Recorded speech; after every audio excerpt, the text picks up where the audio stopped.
Tvarohovo-lekvárový, šťavnatý a jednoduchý hrnčekový koláč. Ak máte radi buchty a nemáte toľko času sa s nimi piplať, tak tento koláč je pre vás.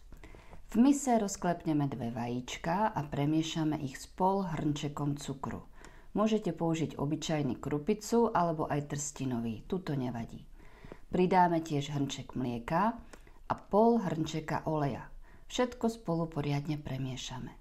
Prisypeme 2 hrnčeky hladkej múky a 1 kypriaci prášok do pečiva.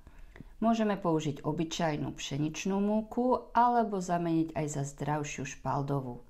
Všetko premiešame a základné cesto máme hotové.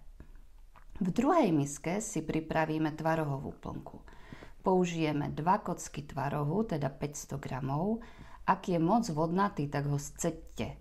Nech vám prebytočná tekutina v koláči nerobí bordel. Tvaroh zmiešame s cukrom a vanilkovým cukrom alebo trochou vanilínu. Pridáme tiež vanilkový puding, mlieko a 2 vajíčka. Poriadne premiešame a odložíme. Plnka je hotová. Pekáč alebo plech s vyšším okrajom, asi 23x35 cm, vymastíme olejom, maslom alebo masťou a vysypeme polohrubou múkou. Na plech nalejeme najprv 2/3 nášho základného cesta a na toto cesto nalejeme tvarohovú plnku. Teraz pridáme lyžicou kôpky slivkového alebo iného lekváru, ako kto má rád. Lekvár môžete použiť samozrejme aj iný, ale za mňa tvaroh a slivky sú pecka.